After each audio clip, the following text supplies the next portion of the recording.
بسم الله الرحمن الرحيم تبارك الذي بيده الملك وهو على كل شيء قدير الذي خلق الموت والحياة ليبلوكم أيكم أحسن عملا وهو العزيز الغفور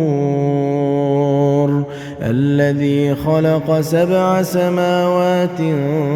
طباقا ما ترى في خلق الرحمن من تفاوت فارجع البصر هل ترى من فطور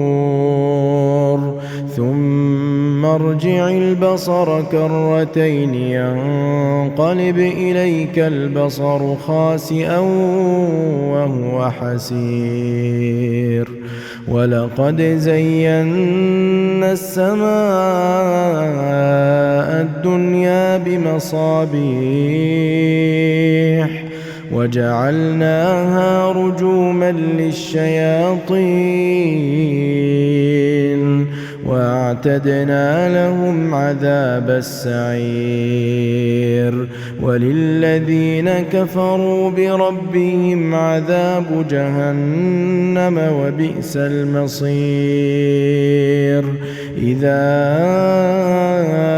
ألقوا فيها سمعوا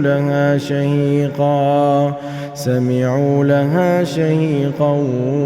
وهي تفور تكاد تميز من الغيظ كلما ألقي فيها فوج سألهم خزنتها ألم يأتكم نذير قالوا بلى قد جاءنا نذير فكذبنا وقلنا ما نزل الله من شيء إن أنتم إلا في ضلال كبير وقالوا لو كنا نسمع أو نعقل ما كنا في أصحاب السعير فاعترفوا بذنبهم فسحقا لأصحاب السعير إن الذين يخشون ربهم بالغيب لهم مغفرة وأجر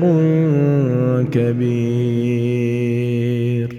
وأسروا قولكم أو اجهروا به إنه عليم بذات الصدور ألا يعلم من خلق وهو اللطيف الخبير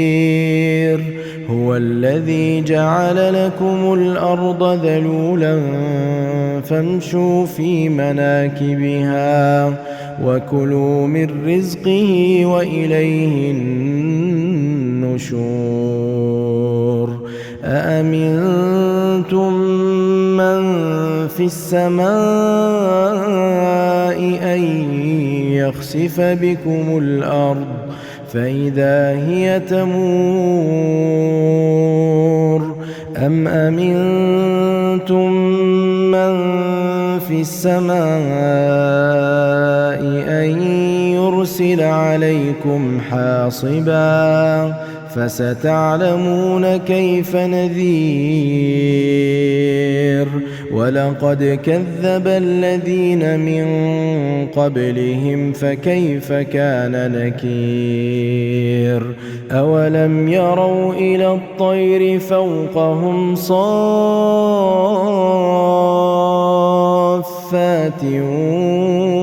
ويقبضن ما يمسكهن إلا الرحمن إنه بكل شيء بصير أَمَّنْ هَذَا الَّذِي هُوَ جُندٌ لَّكُمْ يَنصُرُكُم مِّن دُونِ الرَّحْمَٰنِ إِنِ الْكَافِرُونَ إِلَّا فِي غُرُورٍ أَمَّنْ هَٰذَا الَّذِي يَرْزُقُكُمْ إِنْ أَمْسَكَ رِزْقَهُ بَل لَّجُّوا فِي عُتُوٍّ وَنُفُورٍ أَفَمَن يَمْشِي مُكِبًّا عَلَىٰ وَجْهِهِ أَهْدَىٰ أَمَّن يَمْشِي سَوِيًّا عَلَىٰ صِرَاطٍ مُّسْتَقِيمٍ قُلْ هُوَ الَّذِي أَنشَأَكُمْ وَجَعَلَ لَكُمُ السَّمْعَ وَالْأَبْصَارَ وَالْأَفْئِدَةَ قَلِيلًا مَّا تَشْكُرُونَ قُلْ هُوَ الَّذِي ذَرَأَكُمْ فِي الْأَرْضِ وَإِلَيْهِ تُحْشَرُونَ وَيَقُولُونَ مَتَىٰ هَٰذَا الْوَعْدُ إِن كُنتُمْ صَادِقِينَ قُلْ إِنَّمَا الْعِلْمُ عِندَ اللَّهِ وَإِنَّمَا أَنَا نَذِيرٌ مُّبِينٌ فَلَمَّا رَأَوْهُ زُلْفَةً سِيئَتْ وُجُوهُ الَّذِينَ كَفَرُوا وَقِيلَ هَٰذَا الَّذِي كُنتُم بِهِ تَدَّعُونَ قُلْ أَرَأَيْتُمْ إِنْ أَهْلَكَنِيَ اللَّهُ وَمَن مَّعِيَ أَوْ رَحِمَنَا فَمَن يُجِيرُ الْكَافِرِينَ مِنْ عَذَابٍ أَلِيمٍ قُلْ هُوَ الرَّحْمَٰنُ آمَنَّا بِهِ وَعَلَيْهِ تَوَكَّلْنَا فَسَتَعْلَمُونَ مَنْ هُوَ فِي ضَلَالٍ مُّبِينٍ قُلْ أَرَأَيْتُمْ إِنْ أَصْبَحَ مَاؤُكُمْ غَوْرًا فَمَن يَأْتِيكُم بِمَاءٍ مَّعِينٍ